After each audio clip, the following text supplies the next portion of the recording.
प्रारंभ करने जा रहे हैं। लाइट का पार्ट 10 लेकर करके आए हैं। इसमें समतल दर्पण के बारे में हम बताने जा रहे हैं कि समतल दर्पण के द्वारा बना हुआ प्रतिबिंब कैसा होता है, काल्पनिक तथा आभासी और सीधा होता है। कारण क्योंकि प्रतिबिंब जो है वो दर्पण के पीछे बनता है और इसमें वस्तु जितना ऊंचा होगा, वस्तु की जितनी ऊंचाई होगी उतनी ही ऊंचाई किसकी होगी, प्रतिबिंब की भी होती है।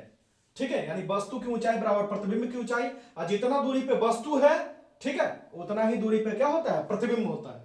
और पार्श्व विपरीत प्रतिबिंब बनता है क्योंकि इस हाथ को हम समतल दर्पण में दिखाएंगे तो इस हाथ का प्रतिबिंब बनता है और दोनों एक दूसरे को ढक लेता है। यानी ऐसा बनता है कि क्या होता है, एक दूसरे को ढक लेता है, एक दूसरे को ढक लेता है, जिसको हम लोग कहते हैं सुपर इंपोज,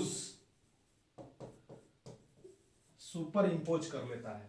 ठीक है, अब आगे चलिए। देखिए कहता है कि यदि दर्पण को हम अगर थीटा एंगल से घुमा दिया जाए, कितना से, थीटा से घुमा दिया जाए, तो प्रतिबिंब हमारा कितना से घूम जाएगा, 2 थीटा से घूम जाएगा।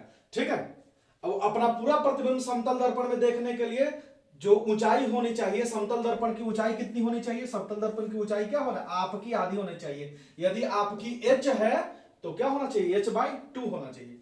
कहता है यदि वस्तु u वेग से समतल दर्पण की ओर दौड़ता है ना, तो वस्तु भी क्या होगा, अगर u से ये समतल दर्पण की ओर जा रहा है तो यह भी समतल दर्पण की ओर u से ही जाएगा, लेकिन दोनों एक दूसरे की तरफ कितना से आएगा, 2u वेलोसिटी से आएगा। अब आगे चलिए। ठीक है, अब कहता है कि कमरे के बीचों बीच कोई व्यक्ति स्थित है, खड़ा है। कहता है कमरे के बीचों बीच कोई व्यक्ति खड़ा है और सामने की दीवार, इस दीवार का प्रतिबिंब इसमें वो देखना चाहता है, सामने की दीवार का प्रतिबिंब उसके विपरीत दीवार में स्थित समतल दर्पण में पूरा देखना चाहता है। तो समतल दर्पण की ऊंचाई कितनी होनी चाहिए, यानी h बराबर क्या होना चाहिए, तो h बराबर क्या हो जाएगा, h/3 हो जाएगा, यानी h बाई हम लोग क्या लेंगे, 3 लेंगे। That's all.